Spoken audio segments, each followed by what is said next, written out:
Hi everyone, welcome to the first session of Improve Your Openings with Sagar. It's so nice to be back with all of you after a wonderful session that we had on the middle game and then the end games. And now finally we are here at the openings. I would just like to give a shout out to everyone who's here. A lot of people have joined in. So hi to everyone. I can see a few names. If you can just say hi, Nishan, Neil, Rock, Smitha, Hasmit, Uchil, Krishna Gelra, Practical Thinking, Shobhit Jaiswal, Sudarshan P, Carry On, Shreyas Pathak, Yash Gaur, Vivek Mahale, Nupur Sancheti, Indrajit Tomar, Mayank Parab, Nidish Govekar, Vimal Dave, Fatima Safrin, Moksh Nair. Lot of new names, yeah. Shreyas Pathak, Arvind Chidambaram. I don't know if it's Arvind. Arvind, are you Grandmaster National Champion Arvind? Uh, Sarvanan is here along with Nandan. Hi to both of them. So, guys, how are all of you doing and how is the lockdown treating you? I hope things are going well. Um, I thought that the opening session would be fairly straightforward. I'll show you some openings. But as always, we want to be the most ambitious in our approach to learn as much as we can. And so this is going to be one of the most ambitious projects. And I would love if I have great cooperation from you guys. We want to cover as much as possible. So try to focus on what is being taught here. It could be that all of this material is a little bit high level for all the people who have just started playing chess, but it is mainly to help you build an opening repertoire, okay, and that you can have good ideas in the openings.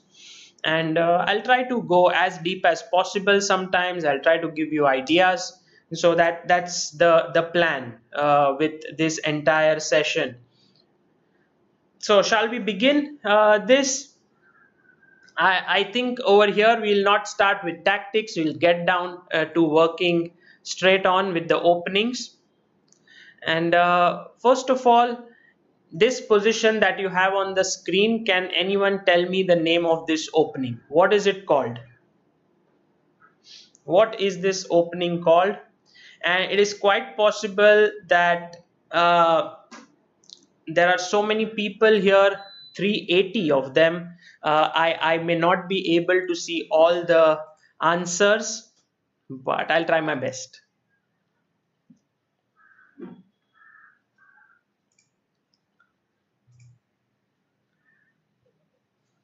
Okay, Dharmen Shah is here. My father is also watching this and says hi from Shaurya, who's my nephew. Very nice.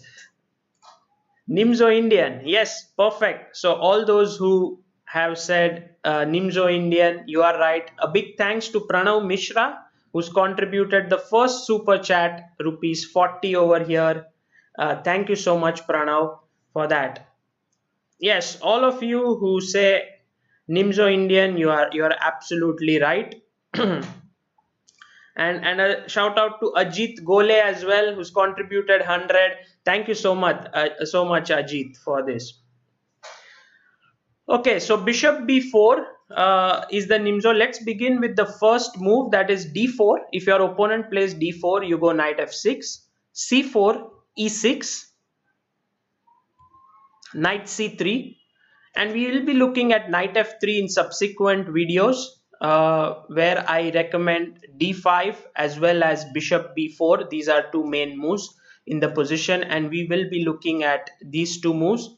But right now, knight c3, bishop b4. And the idea of Nimzo Indian is very straightforward. Why do you play bishop b4? If someone can tell me what is the point of playing bishop b4, please let me know in the comments. What do you think? Geeta Dabra says, I've left my school class to attend this. Wow, Geeta, that's wonderful. I hope that you will be able to catch up on that later. Vrashin Agrawal says, where to buy chess course book? Unable to find. Vrashin, you need to go to chessbase.in and there's an online shop, and from there you can just type chess course. So go to chessbase.in and you will find it there. Pin the knight, as you rightly pointed out. Rachit chess is absolutely right. Controlling the e4 square, very good. Stopping e4 says chess glitz, only chess as well. So the move actually pins the knight, but in reality, you're not just to capture this knight, because we know that often the bishop can be much more important than the knight. But more importantly, you want to control the e4 square in this position and not allow white to play e4, because if he does that now, it's just a free pawn. So that's why bishop b4 was played. And I want to take you to the time when I played my first game with the computer, in the sense that, I used to go to tournaments and absolutely with a bag of clothes, uh, and just a book and a pen. And I would go, and whenever an opponent would be paired against me, I would try to, I don't know, just open some book and try to remember what my opponent had played in some game if I knew him. Otherwise, it was all about just having a nice time at the event. But in 2007, my father gave me a laptop, and he said, like, go to tournament with it. I was 17 years old, and I had chessbase and mega database installed in it. So it was a new feeling. I'm going to an event with a computer, and I can now prepare against an opponent. So this was the Pune Open. It happened in 2007. I still remember it was at this Nehru Stadium, the cricket stadium. And In round number three, I was paired against CS Gokhale. I don't know if someone in the chat knows CS Gokhale. He is one of India's very well-known IMs, and his rating at that point was 2354. His rating was pretty great, and I was somewhere around 2050 or something. But at that point, I wasn't so strong. Today 2000 is much stronger than what it was in 2007. So I was not so strong, and I was playing against him, and I had this computer, so I started preparing against him, and I'll tell you what exactly happened, and I'll show you the screen and so on. By the way, a big thanks to Anshul Parsai, who says, sir, you're amazing. Let it be through the comedians, but at least chess is attaining the due popularity. Samai deserves some credit. Definitely. Samai deserves a lot of credit. And I see that today we have 621 people right now who are viewing this. And this is thanks to him. I have done several live shows, and I guess maximum we reached was 400 at some point. So if we cross 1000, that would be amazing. So whenever I checked CS Gokhale's game, and whenever someone played bishop b4 against him, he would play the move bishop g5. Now, how did I know? So let me just show you a glimpse of my screen. So this is chessbase 15, and when you open the mega database, and you go into the players tab here, and you type Gokhale. As you can see here, I write his second name, Gokhale. Here it is Chandrasekhar Gokhale. So when I was paired against him, I right clicked and I said prepare against white. And when you do that, you you are able to actually see all the openings that are played by Chandrasekhar. So in this position, you can see that his main move is d4. And so when I began seeing this move, I checked, okay, knight f6. Now what would he play? So c4, e6, knight c3, and now bishop to b4. And whenever someone plays bishop b4 against him, he would respond with the move bishop g5. And this is if if anyone knows what this system is called, please let me know in the comment section. What is this system known as? What is it called? If you can let me know. And who is the famous player who used to play this as white?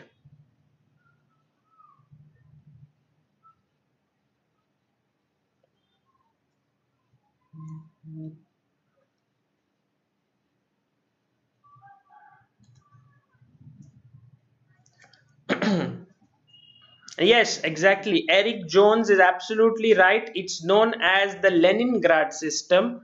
And the most famous player who used to play it was, yeah, this is not Ragozin Sion Roy, because Ragozin would come only if white plays the pawn to d5 in that very position.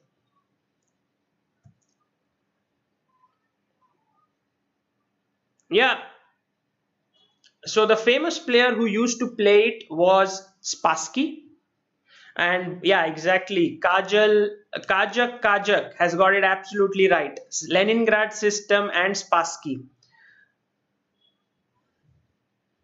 So when bishop comes to g5, it's already like you are pinning his knight, he's pinning your knight. But this is an absolute pin, so the knight cannot move, while sometimes your knight can move. Of course, you don't want to lose the queen. So yeah, so this is a pin here and the another pin in this position. And then I started to think, okay, let me play the move c5. And I started to check the games of CS Gokhale, and most of his opponents played c5 in this position, and he would respond with the move d5. I went h6, pushing the bishop back. And now if you take on f6, it makes absolutely no sense. Queen f6, and it's just a normal position. I would say black is clearly having the upper hand, because you see his pieces are well placed and you just gave up the bishop for no reason. So he went bishop h4, and now I took. Okay, bishop takes c3, b takes c3, and I played the move d6, e3, and e5. Now all those who attended the imbalance sessions and have seen it later on. I hope many of you have. All those who have not, please go and search. We have a playlist on Chess Base India, which is Improve Your Chess with Sagar Shah. So this is Improve Your Openings. We had Improve Your Endgames, and that is Improve Your Chess, where we talk about imbalances. So I would like all of you to actually try to tell me what are the imbalances in this position, and who do you think is better here, white or black? And basically, for all those who do not know imbalances for now, imbalance is nothing but the differences in the position.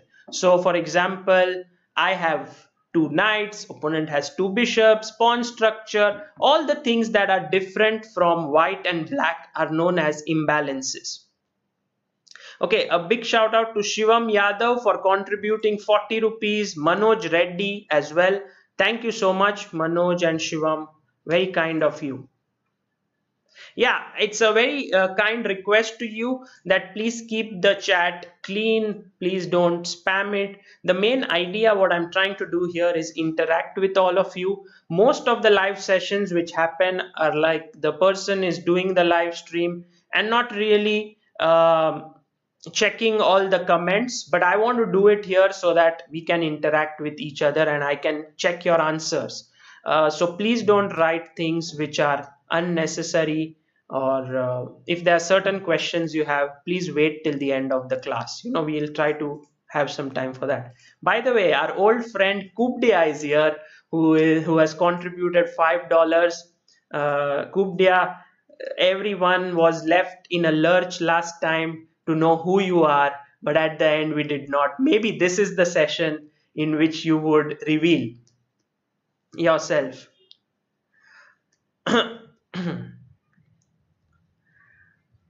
Shivam Yadav says, I prefer black here as his position is closed. C pawns are double, so bishops don't have much scope. I would honestly prefer black. Very good point by Shivam. The point is that white has the bishop pair, but black has two knights against it. You can say a knight and a bishop. The main point is that the position is closed here in the center. It's not open. The pawns are fixed with each other. So that definitely favors black. Since Dave Marcia says, since g5 would greatly weaken the king side for black, I was wondering how black should escape the pin. What would you suggest?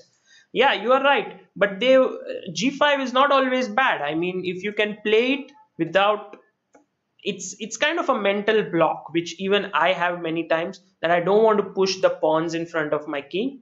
It's not always bad, as we will see. Devansh Upadhyay, sorry I missed your super chat, but yeah, somehow I can't scroll through all the messages.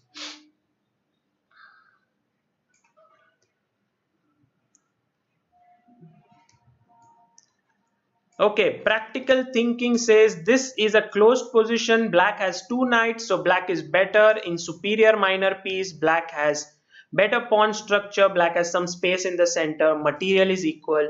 Overall evaluation is equal plus. Okay, so practical thinking thinks that black is better because the position is closed for the knights. That's pretty good to know. Nikhil Joshi says white should play f4 here. Mhm. Okay, f4 is definitely something that can be thought of, but let's say if you play f4, it's the right in spirit because you want to open up the position. But I think after e4, it seems like the position would anyway remain closed. So perhaps not the best. Yeah, white also has these doubled pawns which could become a weakness. So all in all, you are absolutely right that both sides have their trumps, and white should try to open up the position at all costs. If he doesn't do that, he will be in trouble, while black should try to keep it closed and try to attack these weaknesses on c4 and c3. Okay, queen c2 was what he played. Ram Kiran Meduri, thank you so much for your contribution of 100 rupees. Thanks a lot. Yes, white has a semi-open file. You are absolutely right. Mukul Raj, I think. Gaurav Gupta, you are right. This is a semi-open file and a pretty important feature in the position. So he played queen c2, and I went for the move queen to e7. And here my opponent played the move knight to f3. Now I'm going to give you a challenge here to find what should black play, and I can guarantee that most of you are not going to find this. How am I so confident? Because the move is very unusual, and that's the reason why I think you're going to find it very difficult to find it. By the way, a big thanks to Pradyumna Thai, who's contributed $5, and he says Sagar Shah is the Harsha Bhogle of chess. Well, thank you so much. I'll take it as a compliment, and thanks a lot for this contribution.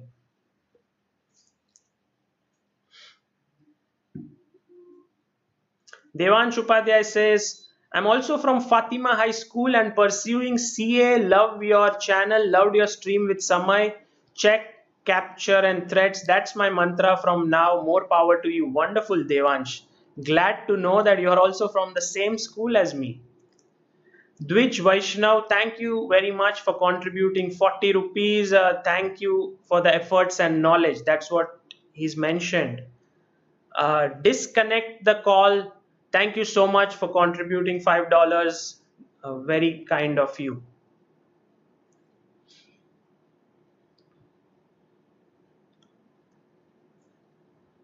So let me see what are the answers that are given. Anushka Bhatt, you are right, but I'm not going to read out your answer. Baku Choku Lakshya Mayur Gondalekar says e4. Okay, interesting move. Uh, Praloy Sahu says g5. Interesting. Omkar Brahma Bhatt says knight a6. Not a bad move. Possible. B5, I'm not so sure. I mean, in general, you don't really want to open up the position. So when you play B5, kind of opening up, I understand you want to do something like this and pick up this pawn. But then overall, the bishops get more scope. You know, bishop could come to C4, pawn could move to C4, so on. And you don't really want to do that. So that's the reason why B5 I don't like. E4 is definitely a possibility. That is for sure. Uh, who else? Who else? I think Anushka Bhatt is the only one who's got the right answer. No one else. It's not. I wouldn't say this is the best move in the position, but it's a crazy move. You know, like if you are watching this for the first time, it's quite possible that you would get very surprised. Only chess has found it. Aryaman Vaishya has found it. Keshav the winner as well. So yeah, many of you are now getting it. Uh, Guess what I did? You know, so I was thinking here, and basically, this was my preparation. But to just explain it in words, why I made the next move, I played king to d8, which was quite a big surprise for everyone who was looking and not well versed with the opening. What could be the idea of such a king move? You know, all the time we are taught you must castle, you must bring your king to safety. What is the point of playing your king to d7, d8? Can anyone explain this? Setu Minocha says king march to safety to b8. Setu, yeah, maybe. I don't want to take it all the way to b8. Maybe just putting it here would be quite good enough. Practical thinking says now the center is fixed, so there is no necessity for castling, therefore king d8. Okay, interesting.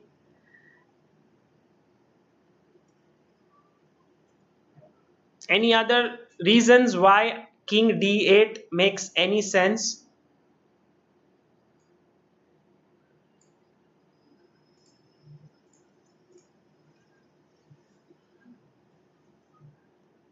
Not allowing the queen to give check from a4. Not the main reason, because if you gave a check from a4, I can just block it with bd7 or knight d7. It's not a big deal. King side attack, you want to attack on the king side, and so you are taking out your king from there. Swayam Ubale says no castling chess by Kramnik. Well, Kramnik's variant of no castling, that could be one of the reasons, but not really. But yeah, this opening would work well there. Yeah.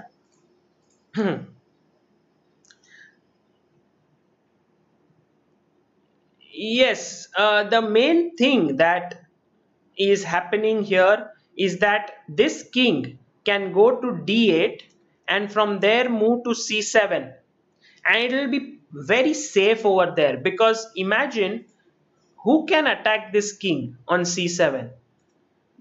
Not any piece. You know, the knight, in order for it to reach to b5, would be very difficult. Also, I can just stop it with one move a6. Secondly, you try to attack through the b file, but the b7 pawn is very well defended, so that should also not be a problem. And my main thing is that I don't know whether I want to play e4 right now, I want to play g5 right now, I want to put my knight on d7, or I want to play e4 and put my bishop on f5. These are all the moves that I'm not sure of. But what I'm definitely sure of, that my king would be very well placed on c7. And that's the reason why king d8 was played. And I made this move against my opponent, and he was quite impressed. I think that I knew it during that game. Of course, it's a well-known concept. So let me just show you once again how I prepared this, because one of the main things that I want to do with this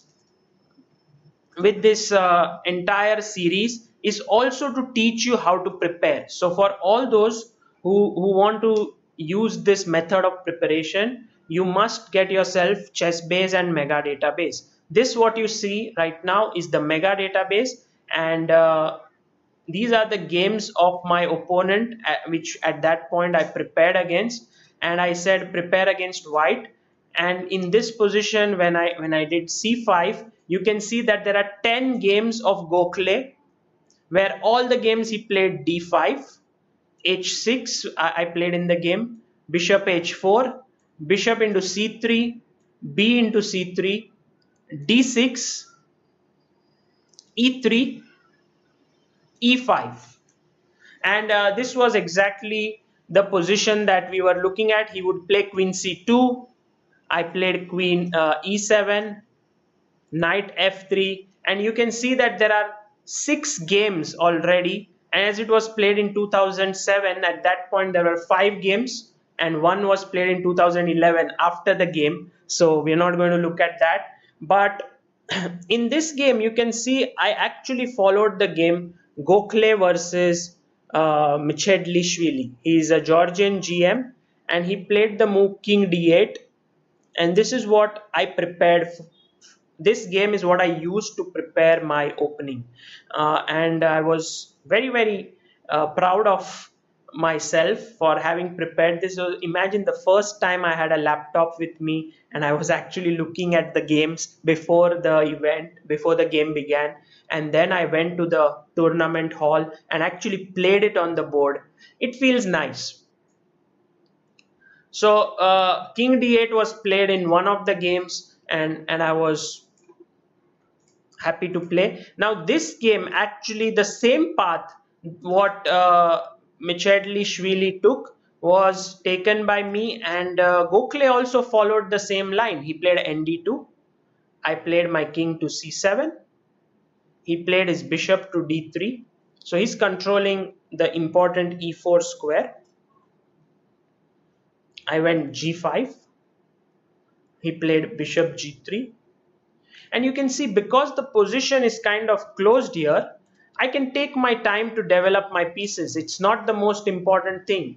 I played my knight to h5, and this is where Gokhale changed. He could have castled here. Chandrasekhar could have castled. This is what he had played in both of his games, but he went for short castles in this position. So I hope that all of you understood what the meaning of king d8 to c7 was. And if you have any questions about this, let me know in the comments. Shashank says white's light squared bishop can come to d3 and create a dangerous diagonal with the queen. Sort of, yes, moving away the king from that, and also king is, you can see how nicely it's sitting there on c7. I really like it. Practical thinking, we'll get to know whether I won the game or not. Yes, Rachit Dash, uh, I won't be making it private.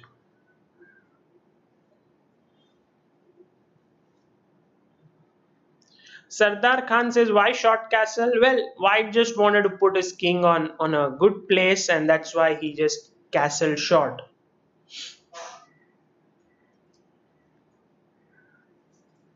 Anand Soni, yes, my development is not so great, and if white is able to open up the position, I would be in some trouble. But I took care of that. I took care about this. All those who say from where can we get Chessbase and Mega database, it's not a mobile phone, it's a Windows application, and you can get it from chessbase.in. I will put the link in the description after the video ends so that you can have a look at it. Yeah, Amay Nigudkar, bishop f5 is what could happen in the game, so we will look at that. Now, I played knight to d7. Somehow, for white, it's not so easy to open up the position. If he goes f4, I can just take, and it already doesn't seem so great. You can't really take on e5, my knight will jump and sit there. I can also go g4 with the idea of h5, h4. So it seems like f4 doesn't really open up the position, in fact makes it even worse. Yeah, I can't develop my bishop, but I will put my knight on f6 and then get my bishop out. Rook ae1 was played. Ruchir Tandon says, what would be the outcome if white plays queen a4 check instead of queen c2? Well, Ruchir, by the way, to everyone here, I would like to say Ruchir is a doctor by profession and he is an oncologist. In fact, you can know more about him through the interview on Chess Base India channel. He is a very well known doctor but a chess lover. And Ruchir, it's wonderful to have you on the stream. So the question is, if instead here he would give queen a4 check, then I would play nd7 anyway. Then I would put my queen on e7 and anyway could get my king to d8 to c7. But the queen doesn't look so well placed on a4 at that point.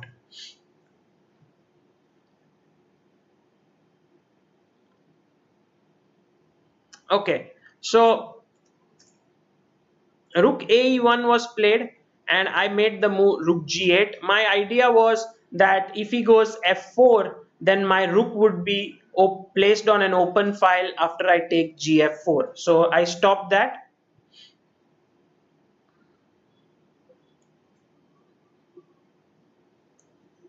A4 was played. I went ndf6 and now a5. And this is where actually the game till here it was actually the same game that I played against Michedlishvili. I can't pronounce it well. Gokhale versus Michedlishvili was the same, and he had played the move bishop d7, but I went for the move knight to g4. I'm just tempting kind of white as to what he wants to do. Just putting my knight here and saying, if you play f3, I'll take your bishop. If you play h3, I'll still do that. And so I'm just trying to soften up his position a bit. Okay, queen b1 was played.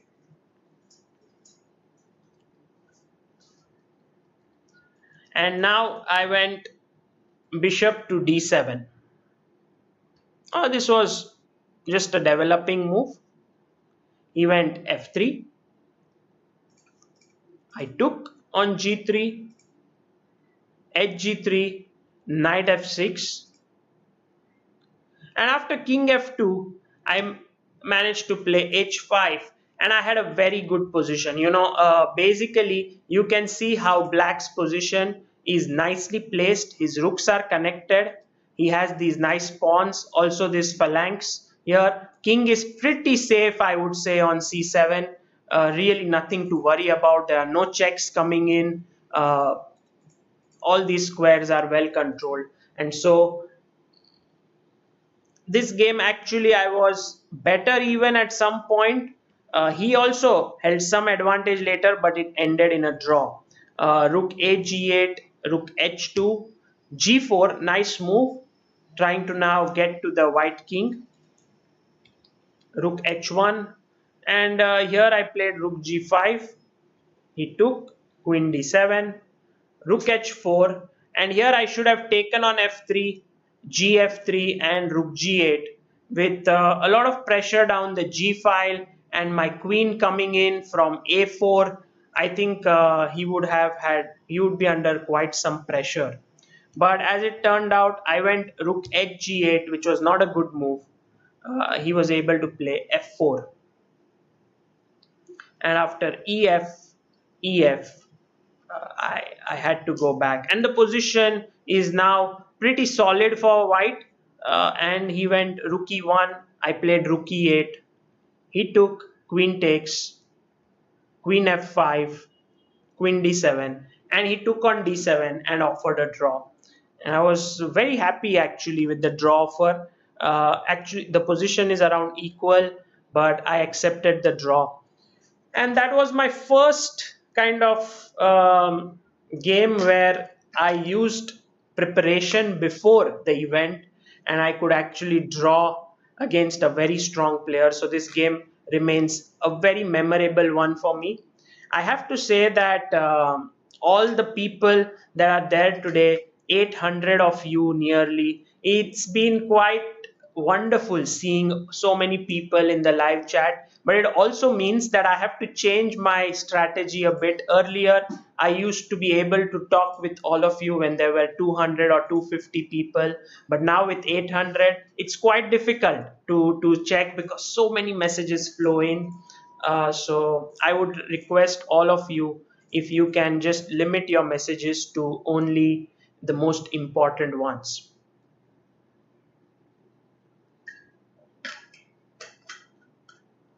Hemant Singh, Chessbase is not available on Mac, but if you install Windows on your Mac computer, then Chessbase works on it. Honi Arora has finished his school and is here. Honi Arora, welcome. He says, why no chess workout today? Well, today a lot of openings to cover, so we didn't do any workout.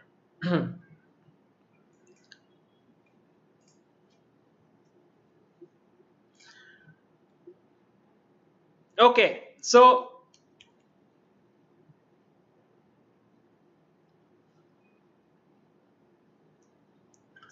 let's let's go back to the opening, and I hope that you understood the Leningrad system a bit more. The point is, when the bishop comes to g5, you play the move c5, and in a way it also opens up your queen, and you are also attacking the center. Now my question to you is, if white plays the move e3, what would you do here? What should black play? We looked at the move d5 just now, but what if white plays the move e3? What do you do?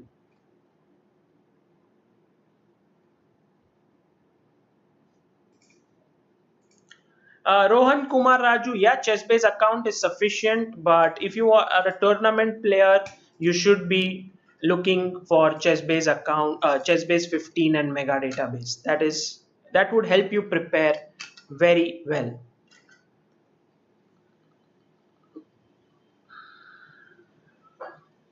Yes, Subramanyam R, you are absolutely right. Also, Baku Choku, you are right. Pradeep Pathare, thank you so much for contributing 40 rupees. All those who would like to contribute via super chat, please do so. And I will put the Google Pay number tomorrow so that anyone who would like to contribute that way as well could do so. Uh, Shivam Yadav, you are right. Hindi Chess Tech, you are right. Who else? Tinku Saha, absolutely right. Reshma Dulgaj, right.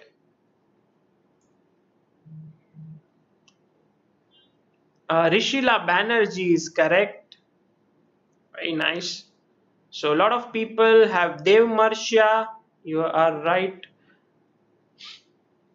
How to gaming. Absolutely right. Sayan Roy. Good job. Vrunda Kulkarni. So all of you have been able to get the right move, which is queen to a5. You know, this is really a very powerful move, and there are 2 points to it. One is that you are attacking this knight on c3, which is pinned, and secondly, very importantly, let's assume that white defends this. Do you see what my threat was? The second one, very very smart threat in the position.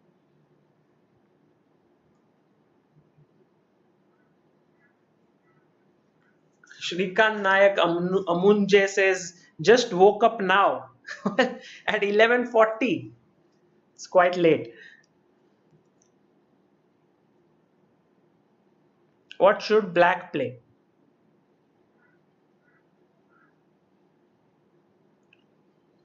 Manish Pethaji. Pejatia, thank you so much for contributing. Yeah, 94.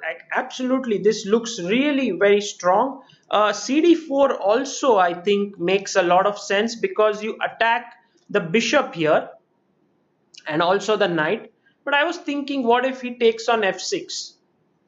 Does that create any issues? I'm not so sure because if you take here on c3, it already looks pretty good. Yeah, like for example, now my threat is c into b2.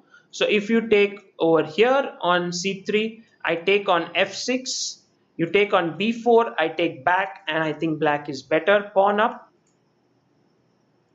If you take with the bishop back, then I take back, queen takes, takes, takes, and already this is also a favorable endgame with these weak pawns on the semi-open file. So later on they will become a weakness.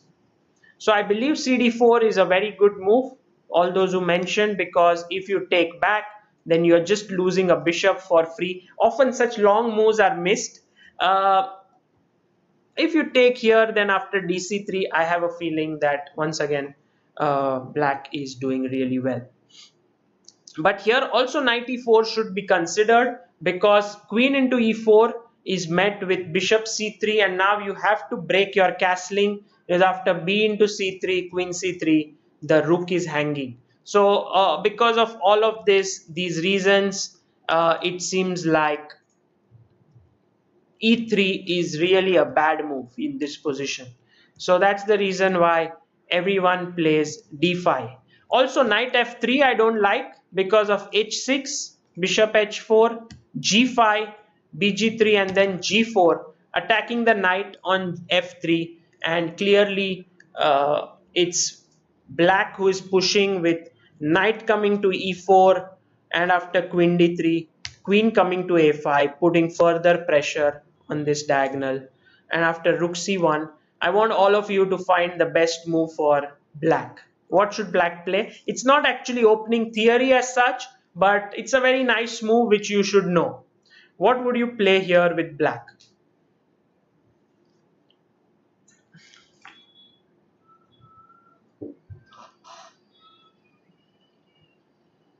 Pawan Vemulapalli has contributed 40 rupees. Thank you, Pawan, and says, can you recommend chess books for an 1100 ELO player? Well, Pawan, I think it's better if we discuss this at the end of this class because I would like to focus on what I'm teaching right now.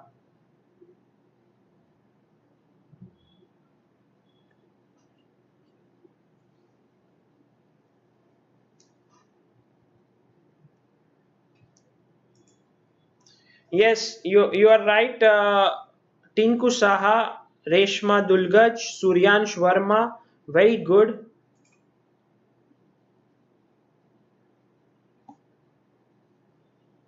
Yes, absolutely. Lot of people. Neha Parekh, Abhijit Gogoi, Sumant Kaushik. Your move is right, but the notation is wrong. Not Queen A7, but Queen A2. Rishila Banerjee, Aditi, Maria Almeida. You are right.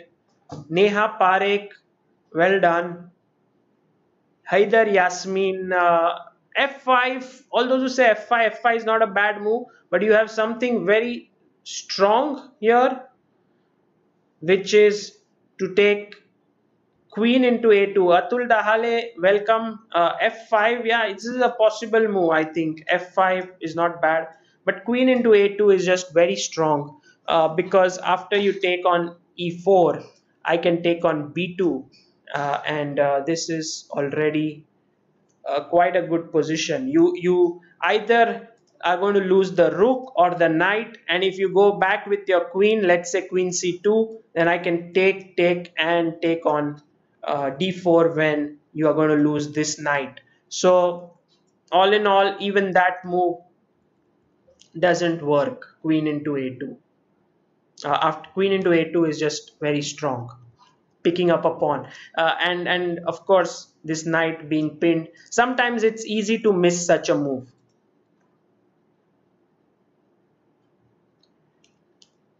Yes, you are absolutely right, Yash Bharadia. Okay, so let's go back here in this position, and after bishop g5 c5, now you understand why d5 is absolutely necessary to be played.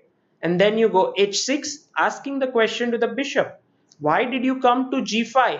Do you want to take me? I'm very happy. If you go back, I think you just wasted time. So white says, okay, I will maintain the pin here.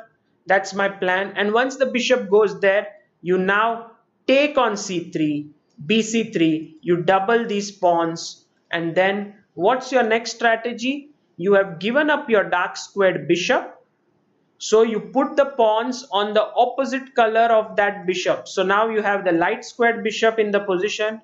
So you play d6 with the idea of e5 to make this bishop a very strong piece. Okay. Uh, e3 was played, and now e5, and this is what we saw. And the critical moment was after queen c2, queen e7, knight f3. And here I hope you remember the move. It's not a move like the best move or something, but I really like this move. What was it? Just so that we remember what we learned, let me know. Mitul Thakkar, we met in Ahmedabad for chess coaches seminar. Thank you so much for attending this. Wonderful to know.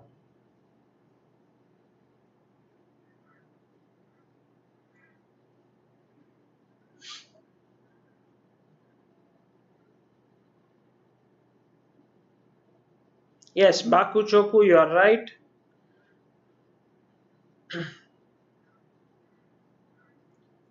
Tinku Saha, Reshma Dulgaj, Arjun Pulikal, Yash Gaur, Moksh Nair, Harsh Pandit, Hemant Singh, Arman Chaudhary, Nidish Goekar, Setu Minocha, Aditya Gampa, welcome Aditya, Moksh Nair.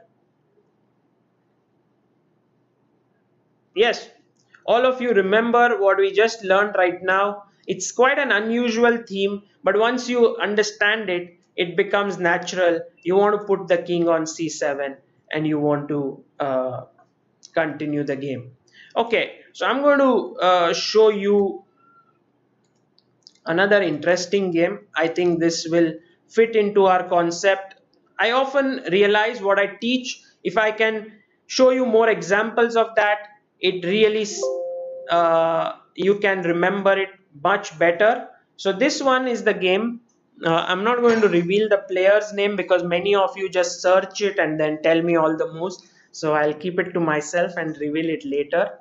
But d4, knight f6, c4, e6, knight c3, bishop b4, bishop g5. And now what's the move here, everyone?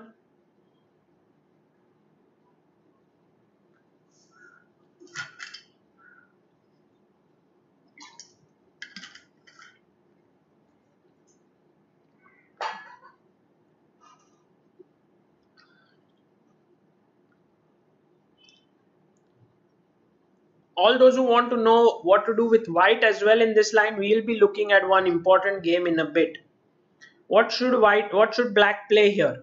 Yes, Raman Chandrakar, you are absolutely right.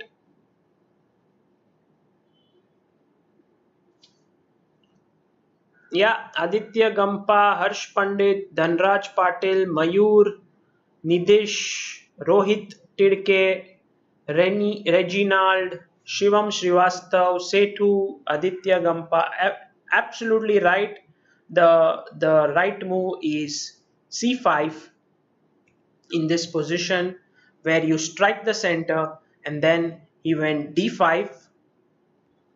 uh, and in the game d6 was played, but actually what we have learned is to play h6 first, ask the question, push him back, take on c3, take on c3, and then play d6. Well, it essentially reaches the same position after e3 e5. So we reach this position, And the question was after queen c2, queen e7, knight f3 was played, and this is game between two world class GMs, and king d8 was played nonetheless in this game as well. Knight d2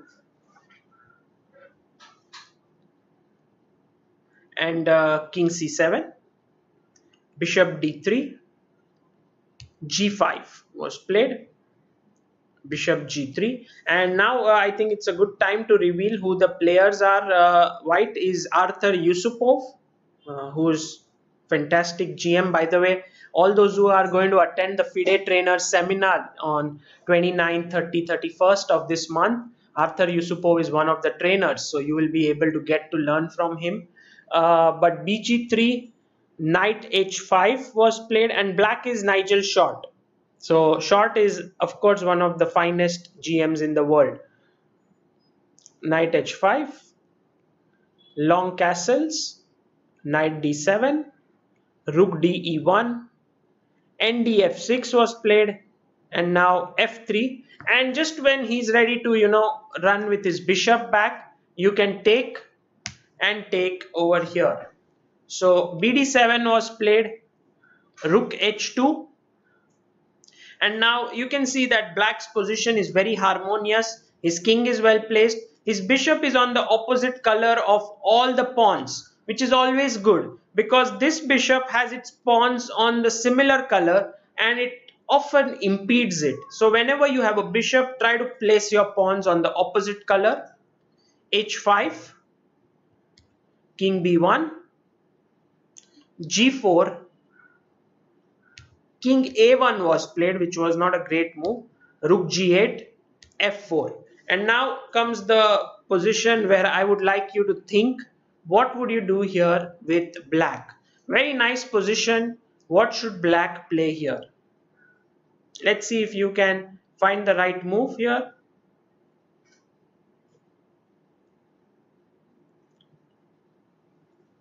Madhav Ramnathan, how can I attend the seminar? Well, if you just write on chessbaseindia@gmail.com, you will get more information. Also, if you just search on Google FIDE trainer seminar from May 29 to 31st, you will be able to get more information.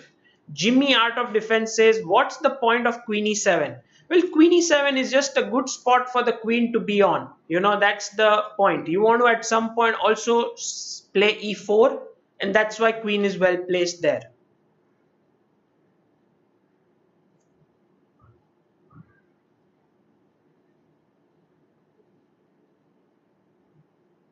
This one is not an easy move to find. It's black to move. Try to take your time. Don't be in a hurry. Don't be in a hurry to give the answer.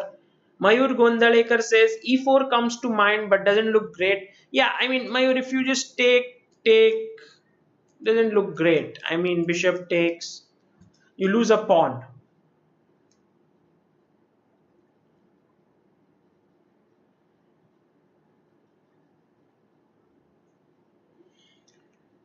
Yeah, rook a8 is again a possible move. It's not at all bad, but Nigel Short came up with a very powerful move here. Very strong move. Well, e4, as all of you are mentioning, I think just loses a pawn without any compensation. So I don't want to give up a pawn. What should black play? Let me see who's the first one to get this answer. Not at all easy, and I have not seen anyone get the right answer until now.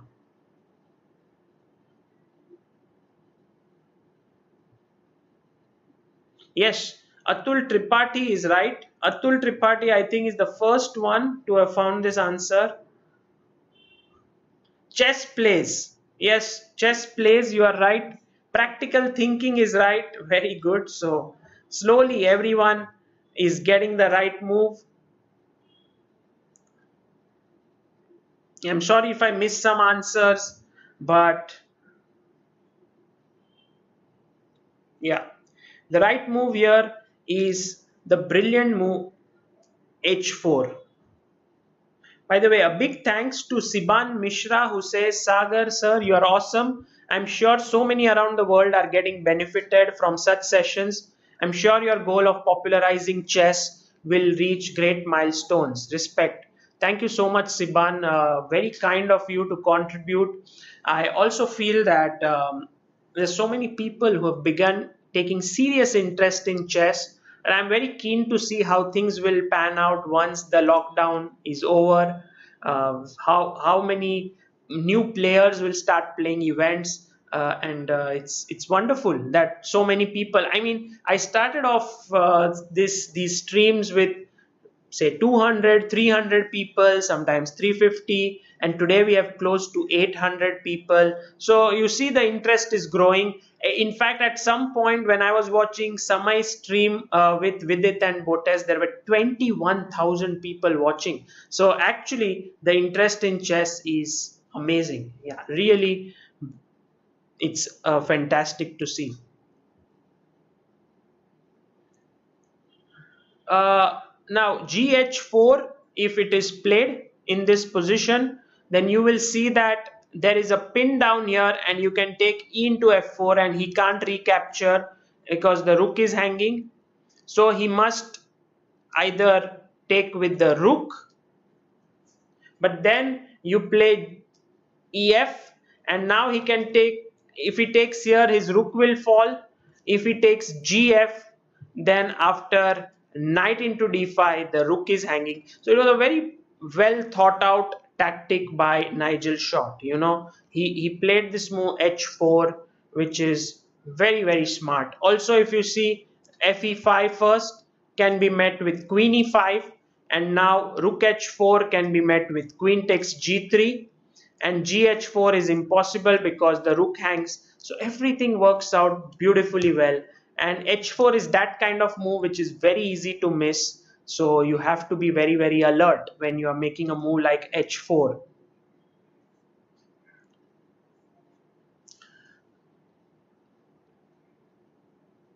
Yeah, H4. Any questions related to H4? Hawan, Paul, you are absolutely right. You're right about the move.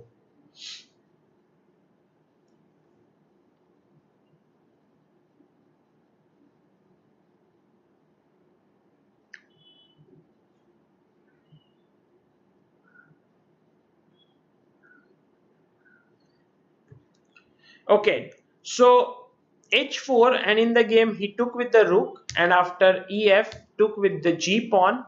Then after knight D5, rook H1, knight B6. Already black was doing very well in this position.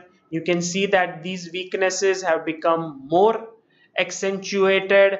Also, these pawns are not the strongest. So after E4, rook H8, Nigel actually went on to win a great game. He played really well. He kept things under control, and eventually, with an extra pawn, he won this game. So this was Yusupov against Nigel Short. Again, a very famous game.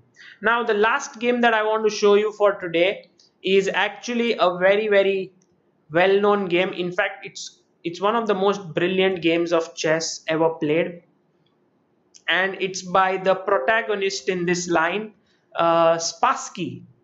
Everyone knows Spassky. I hope you know. If you don't know it, please know more about him. He is a world champion. He beat Petrosian to become the world champion, and then Fischer went on to beat Spassky, and he became the world champion. So, but Spassky is known as one of the best players with an active playing style. So let's have a look at this game. Spassky was white. His opponent was Holmov, Ratmir Holmov,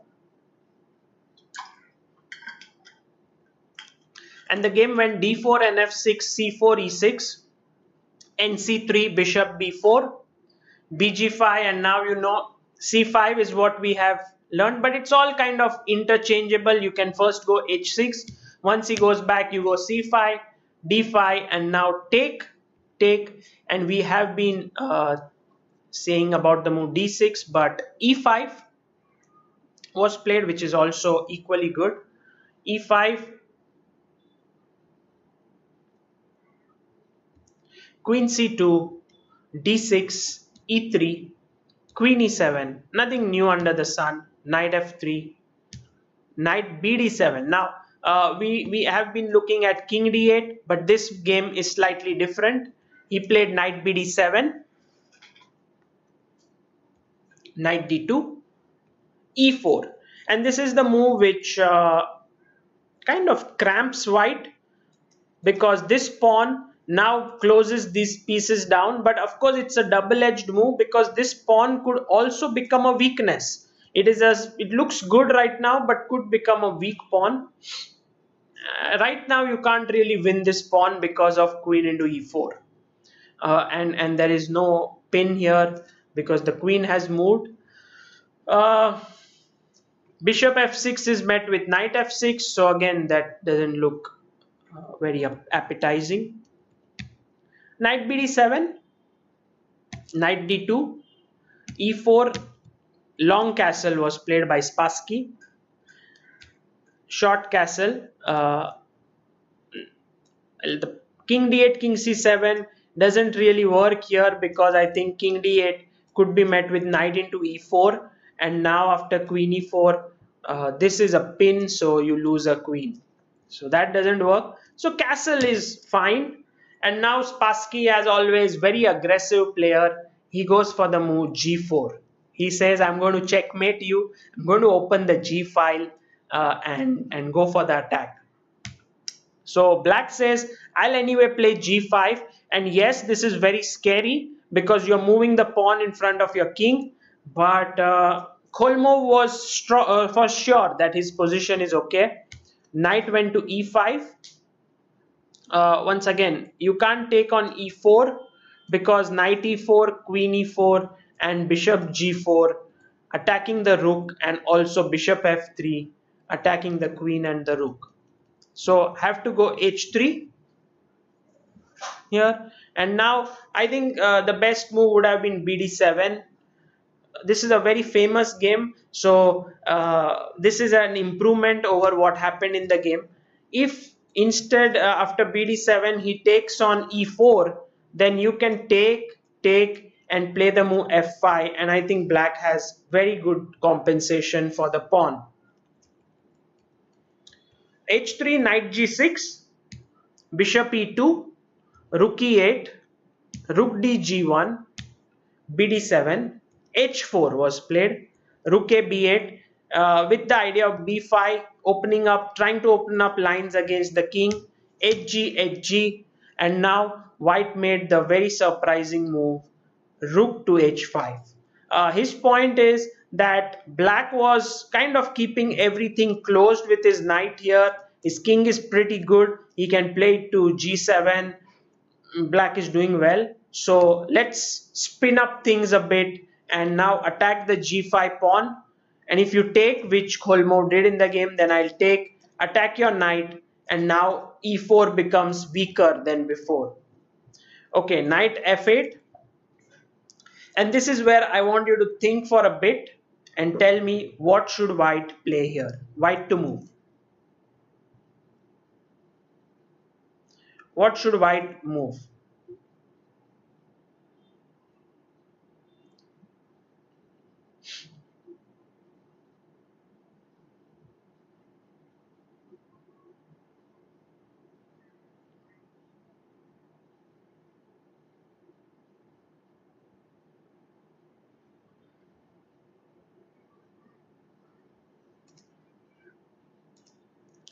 Anyone who can tell me?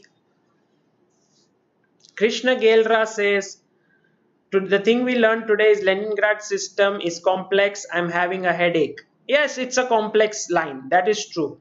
It's not a simple one. We'll be looking at much more simple ones, but MI Mundo Chess says, Hola estimado Shah desde Argentina. What I understand from this is that you are from Argentina, and a big shout out to you. Thank you. Hi. Well, everyone is thinking of f3 or h6, but actually Spassky did something really very interesting.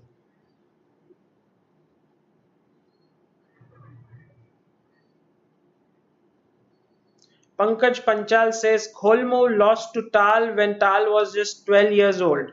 Okay. Jan Murdoch is here. Jan, aren't you from USA? What's the time over there? It must be very late.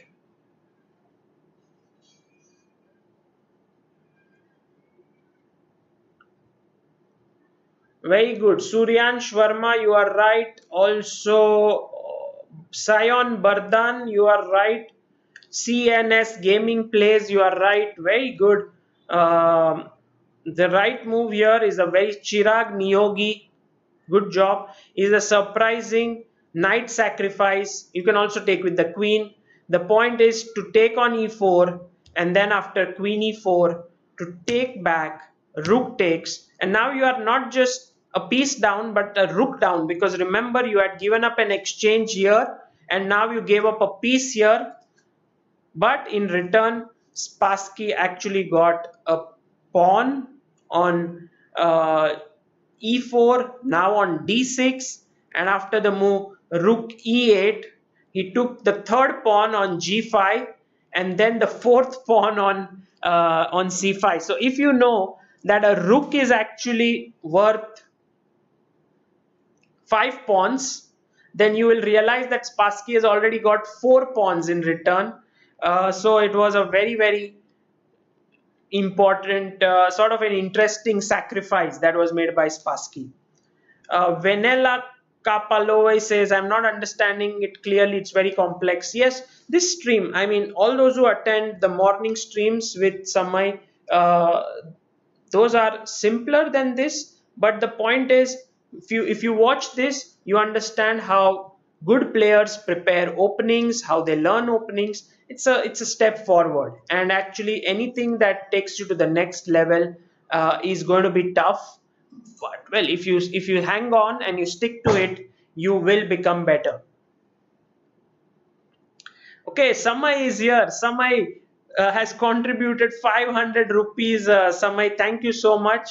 You always keep contributing, and actually I think he is not even at his home. He's traveling somewhere or somewhere, I don't know, but he is watching this live. So thanks a lot, Samay, for watching this. So bishop into c5, and now f6 was played in the game, and now rook g3. If you notice this position, white has this beautiful clump of pawns which he has to start moving forward.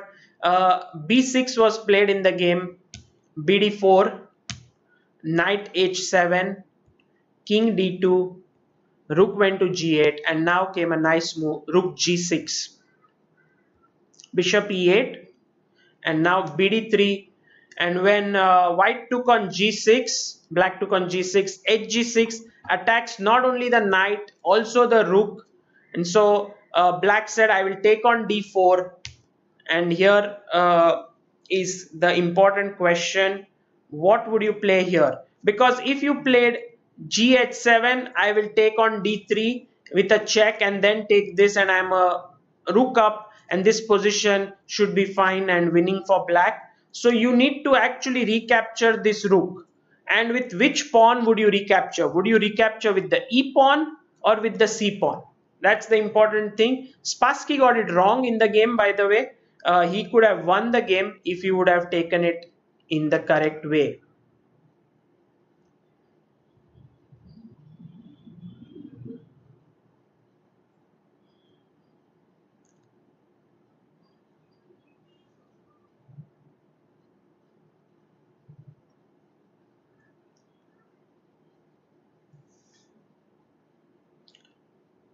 Siddharth says with the c pawn, okay. So, any move you say is going to be good news, because either you will play like Spassky or you will say the right move. So I'll tell all those who played like Spassky. Siddharth, Shivam, Sayan,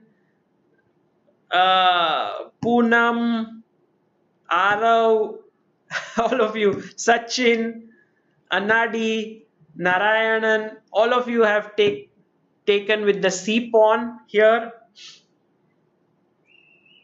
But the right move, actually, Suryan Shwarma says it right. CNS Gaming, you are right. Shivam Chaudhary, you are right. All of you who have mentioned E into D4, absolutely correct move. Uh, the point is you want to actually CD4 looks the correct move optically because you are undoubling your pawns from there, bringing it closer to the center, and then you can push. But here it is more important to take with the E pawn and then start pushing your pawns. The main line is knight f8, c5, bc, dc, knight d7, and now c6, knight b6, and here comes the main moment, which is c4, and you have actually got your pawns nicely protected in the game. That this c pawn was on e4, which was not the best, because now this c pawn can often be used to actually kick this knight away from b6, which didn't happen in the game, and Spassky had to draw the game actually after cd c5 takes knight d7 c6 knight b6 e4 king g7 bishop a6 king g6, a4, king f7, a5, knight a8, bishop c4, rook d8, and the players agreed to a draw. I think they could have still continued playing. Maybe the position is around equal, but nothing like a draw here. But this was a very, very beautiful game by Spassky. Actually, you have to agree, although it was a draw, the entire idea beginning with first rook h5, sacrificing a rook for a knight, that is an exchange, and then giving up another piece on e4 with knight takes e4, queen e4, queen e4, rook e4 is really a brilliant idea. You can take on d6, take on c5, take on g5, and white went on to get a very good position, but it was drawn. So very, very interesting opening we learned today. It was the Leningrad system in the Nimzo Indian. I hope that all of you learned a lot from this. Let me just take you to this page, which I want to use every day, which is what did we learn today? So, what is it that you learned something new today? Please let me know so that we can write it down, and that would be useful in our future reference material. So, what is it that you learned? Let me see if I can get some points from the chat. Ankit Rawat says, my rating was 1200, but after seeing your streams, I took chess seriously in this lockdown and started reading chess books. My rating is now 1500. Wonderful. Keep doing the good work. Thank you so much, Ankit, for your contribution. I'm very, very glad that your rating is improving. Hopefully, in the next few days, you will be able to reach 2000 as well.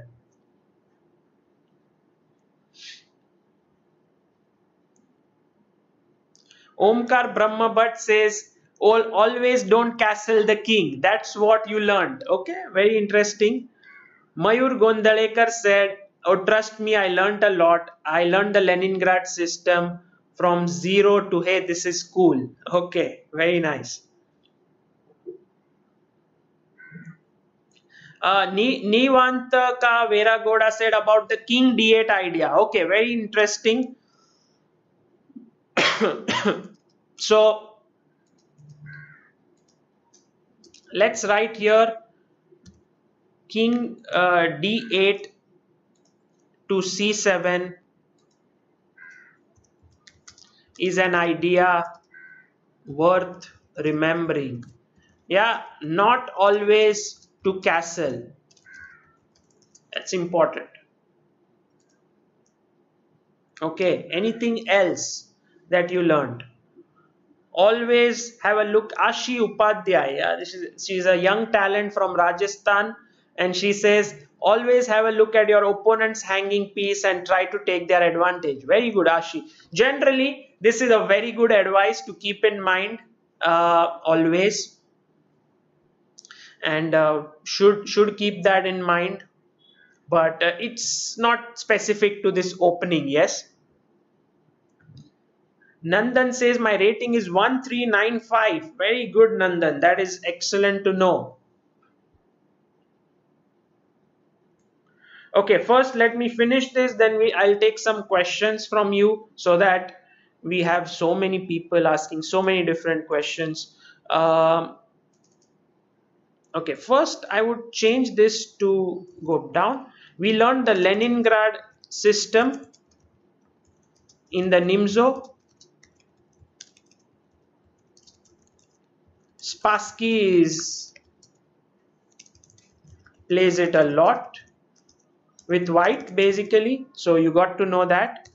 Then the second point which I think was important is that you give up your bishop on c3 and close the position with e5 d6 c5 structure. Okay.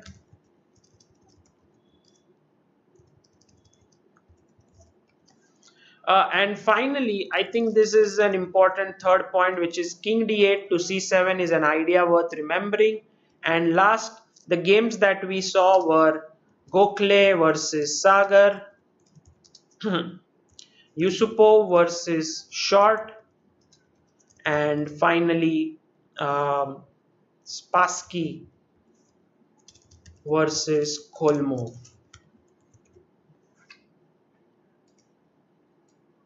I should bring this all into the screen.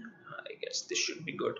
Yeah, I hope that you will remember the reason why I always make these notes. I have mentioned this before as well. When you learn something, your mind actually remembers all of this if you can just give it some trigger points. And these notes are nothing but trigger points to remind you, okay, this is happening, in that sense. By the way, Ajit Gole, thank you so much for your contribution. He says, what's the best form to start, increment or not, and time? I think, Ajit, once you're beginning, take more time on the clock. No need for increment. Just begin and then with more time. And then once you get used to it, start playing with increment because all major events happen with increment. Ruchir Patel, thank you so much for your contribution. Very kind of you.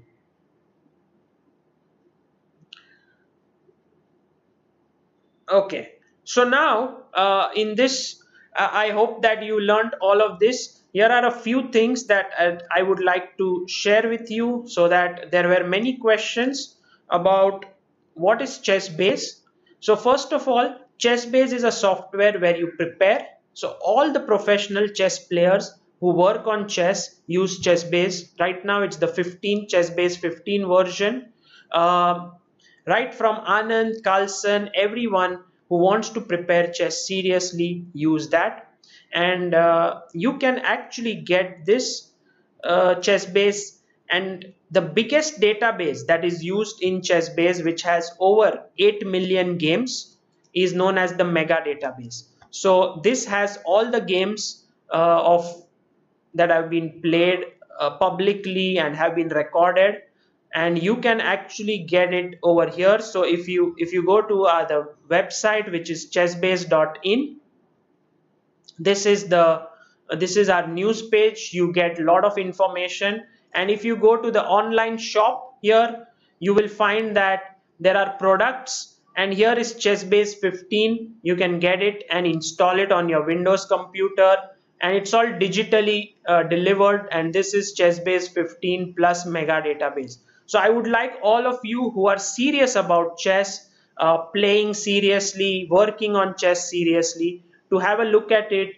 to search on YouTube about tutorials of chessbase and mega database, because personally for me, I can't live without a day using chessbase. I use it all the time. You can see how I have made all these databases with the games and the notes and so on, and this will be useful for you as well if you are serious about chess.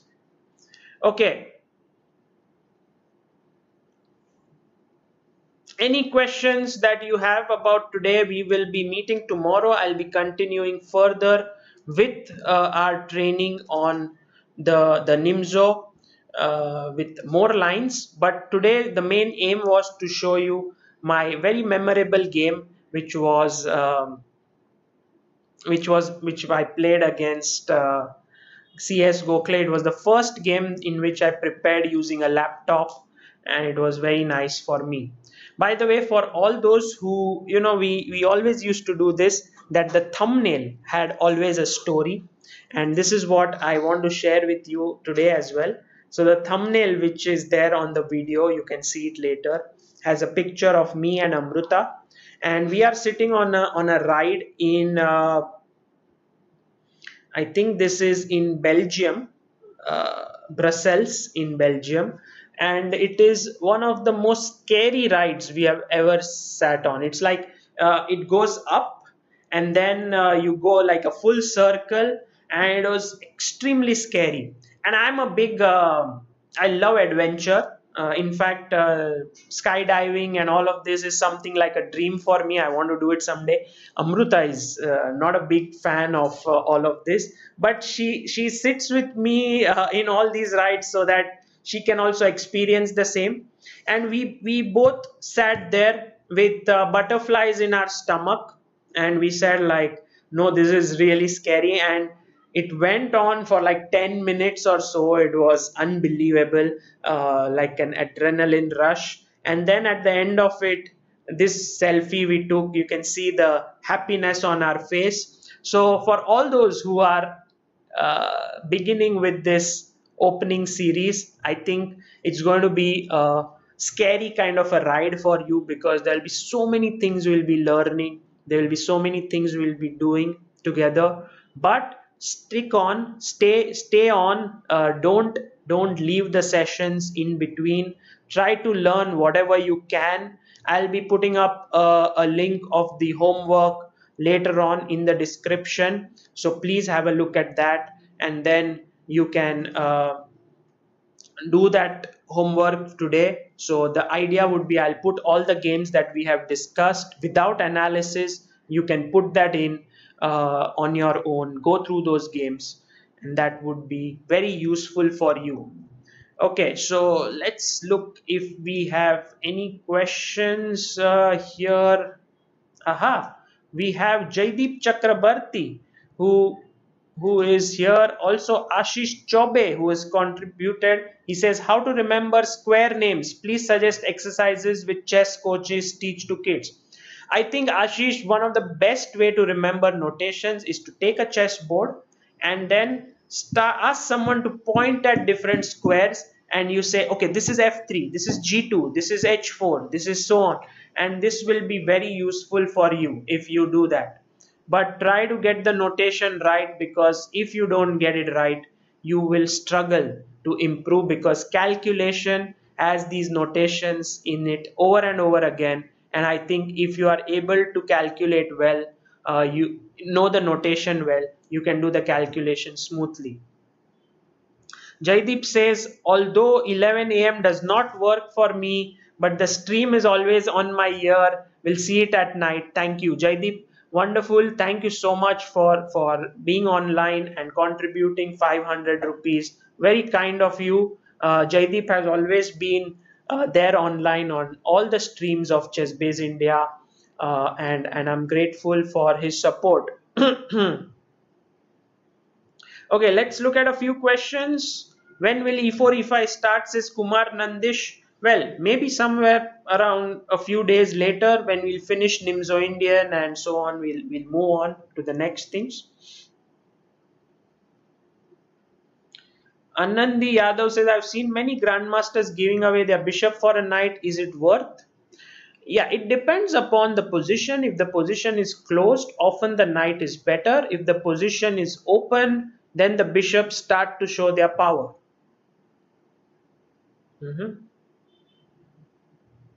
Yes, Jan Murdoch, we will cover the Rosolimo in the Sicilian. Pushkar Patel says, thanks a lot. It really helps beginners like me. Wonderful to know. Anis Fatima, the time is 11 a.m. every day, Indian time. Rohan Kumar Raju, I'm in 11th and unrated state player. So what should be the next step for me to proceed in chess? I'm using chessbase account for training. Well, use chessbase account more, play more games online, analyze them like I have taught you always in my videos to analyze your games, learn from them, solve more tactics every day, watch videos from that. I think chessbase account is a very good way to improve your game.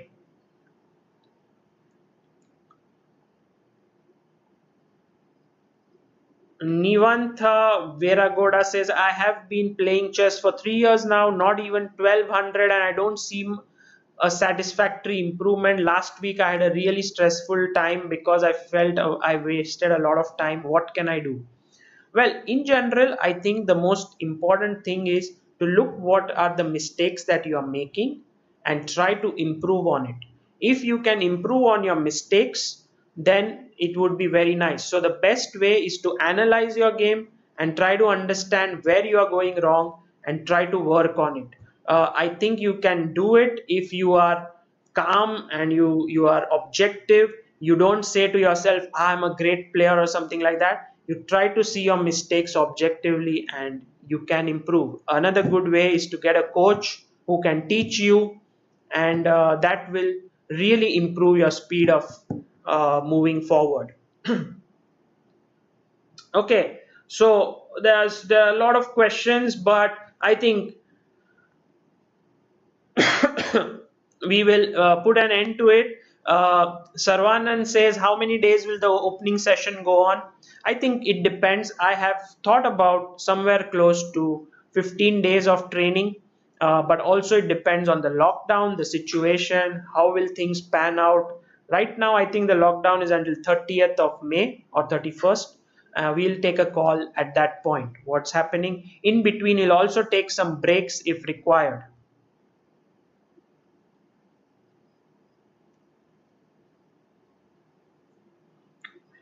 Okay, guys, so let's see all of you tomorrow. I will put the links of the homework of chessbase and mega database in the description.